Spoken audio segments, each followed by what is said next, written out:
All right. So that wraps up another trading day, and wow, what a little roller coaster we had today in the markets.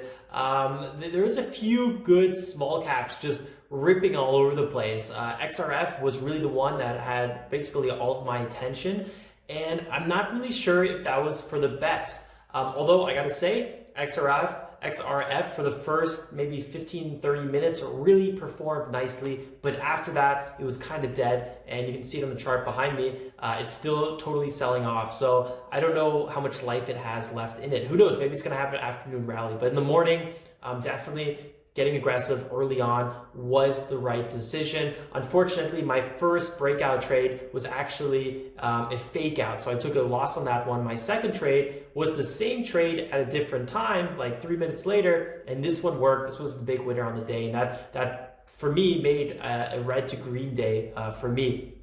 The third trade on it, though, you'll see in a second.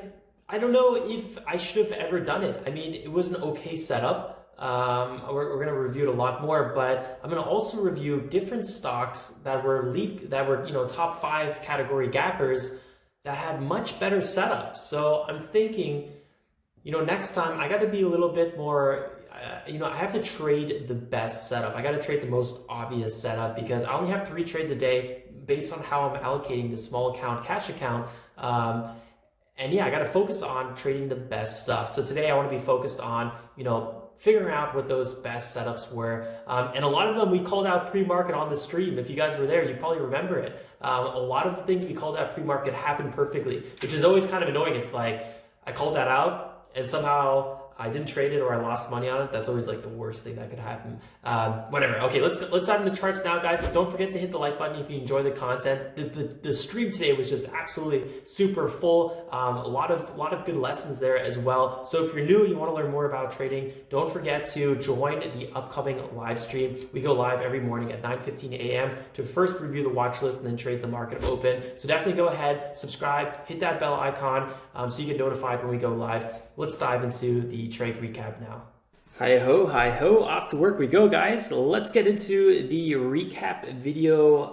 We got XRF on the screen, and let's go through what in the baby Jesus was going on here with this one, because this was a tricky one to trade out of the gates, and I'm not gonna lie, I'm a little bit irritated because we called out some really nice moves pre-market before the market opened, and I think all of them happened perfectly. So I'll review those as well. Somehow I ended the day today $8 profitable. So I'm not complaining. It's not a red day, it's a green day. Could have been a much better green day, but whatever. Let's just talk about it. So XRF, our lead gapper on the day, was gapping up about 150%, never pulled back more than like 20%, consolidating near the highs. That's what we like to see. We did have big resistance here. So this made me a little bit nervous. This is where we opened up and we had the $2.20 big time resistance in this area. So I was a little bit nervous. They had, I think it was buyout news. Let me quickly check here. Purchase, acquisition, a stock purchase acquisition. You could look a bit more into it here. Where was it? Where I was just looking at it not too long ago. Entered as agreement here. Oh yeah, here we go. All stock transaction. I don't know why that was so hard for me to find. It was like right in front of my nose.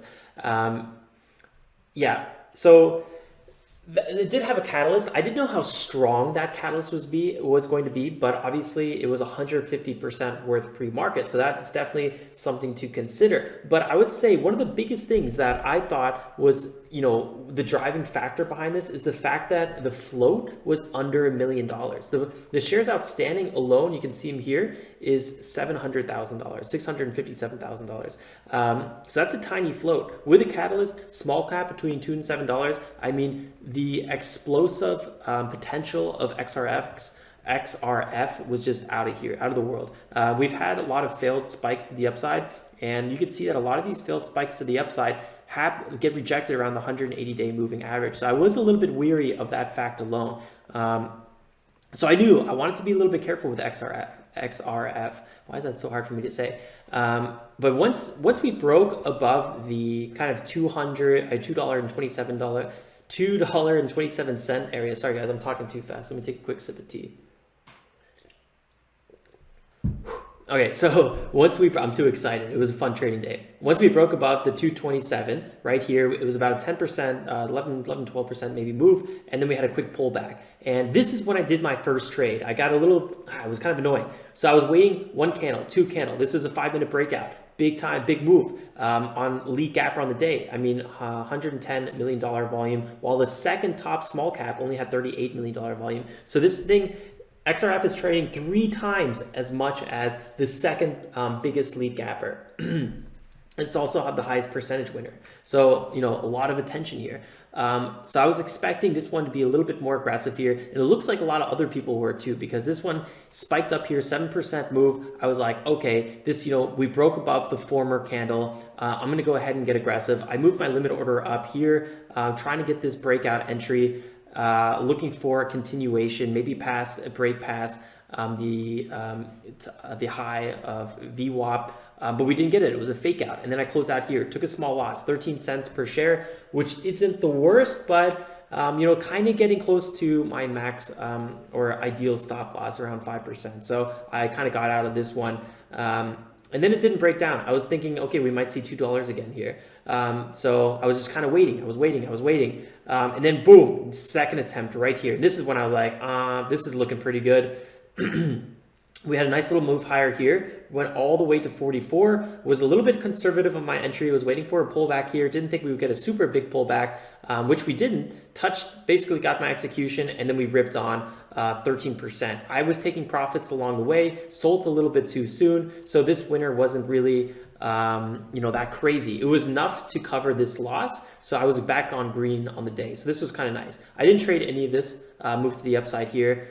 And then eventually I was thinking, I kind of said this ahead of time and I was wrong. I said, okay, it looks like we might be forming a bit of an ABC pattern. So this would be the A, this would be the B, make a C here, a little spike to the upside. Once we hit VWAP, I was looking for maybe a move like this, pull back one last time, and then a break on the D. That's what I was waiting for. And I was like, okay, well, I'll buy on the C, or basically this pullback here at 2.5.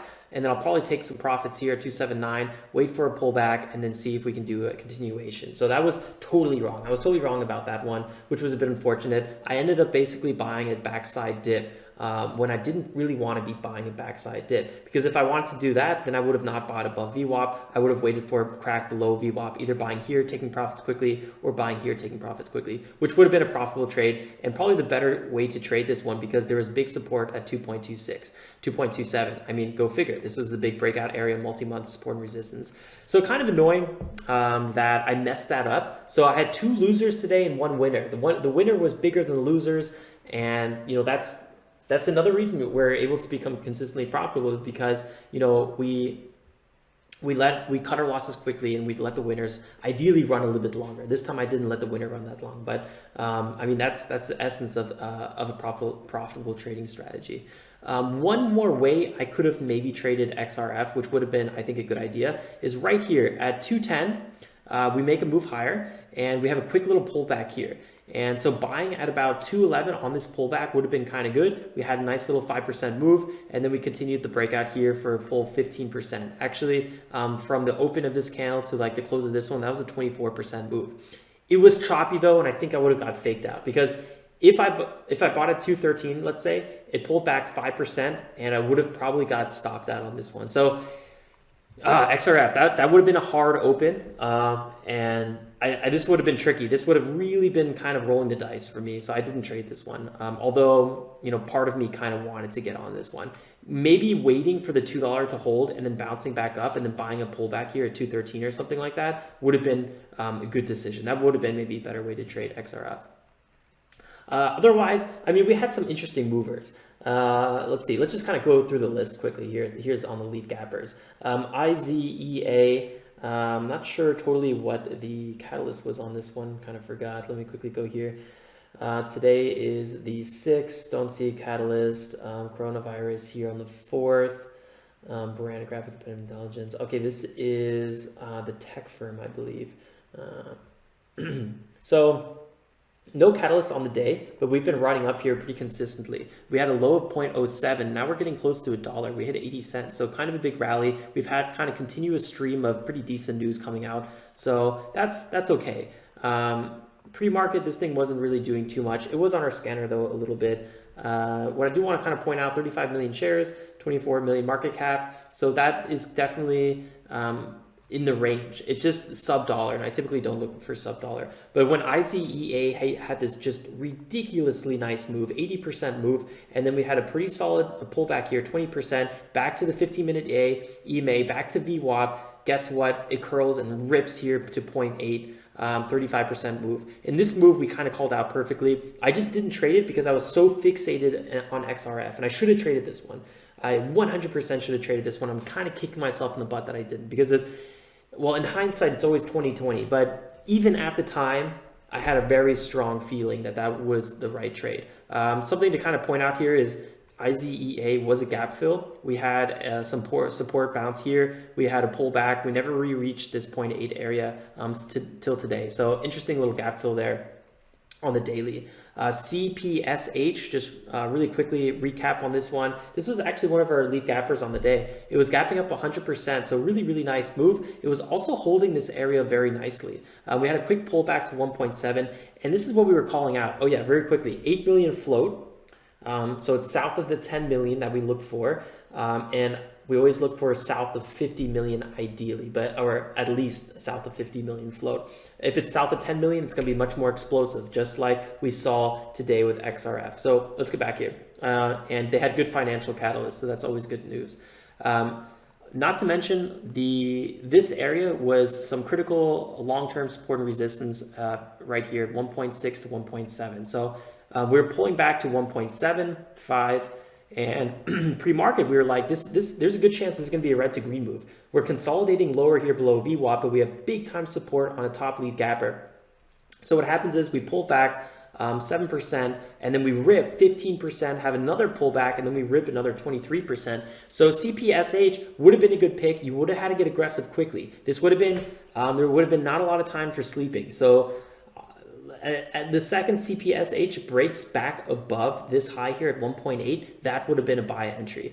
It would have been tough. Would have been, like I said, you would have had to act really quickly. Buying this pullback here would have been pretty intense. And then before you know it, you're back down 3%. So kind of choppy with CPSH, but still really nice red to green move out of the gates. Now having a little bit bounce here on some big time support zones. So again, this 5% move that we're seeing right now, I mean, I don't want to say it's obvious, but at the same time, like it's kind of obvious because big support and resistance here in this area, initial bounce in this area, 13%, just some really nice setups.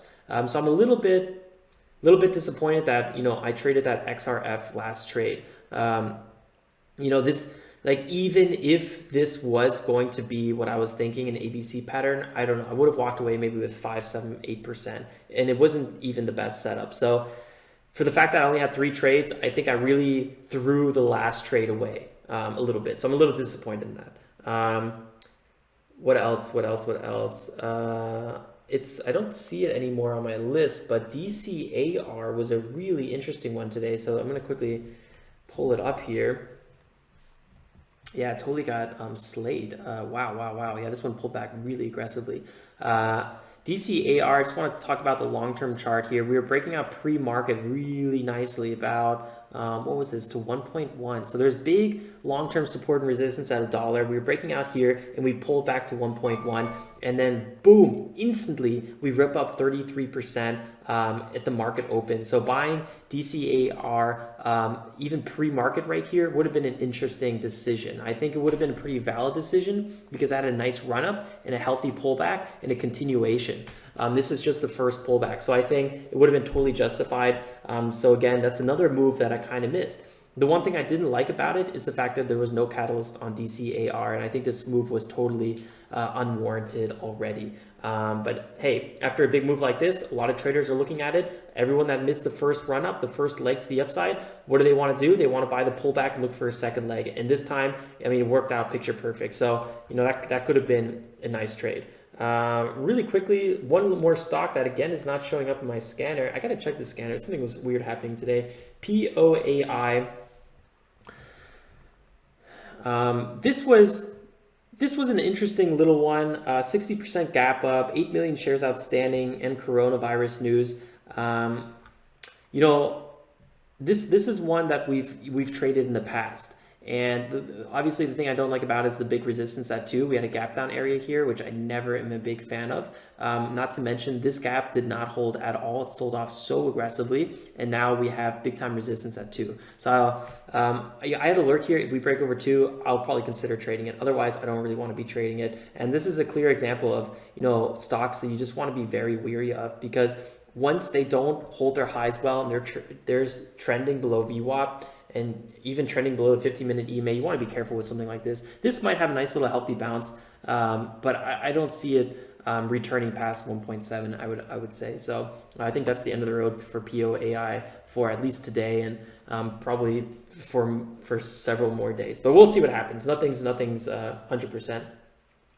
All right, guys, that's everything for this recap video. I hope you enjoyed. Don't forget to hit that like button if you enjoyed. I'll see you guys first thing tomorrow, again, 9:15 a.m. to review the watch list and then trade the market open like we do every day. If you're totally new here, consider subscribing. I would love to see you in that chat room.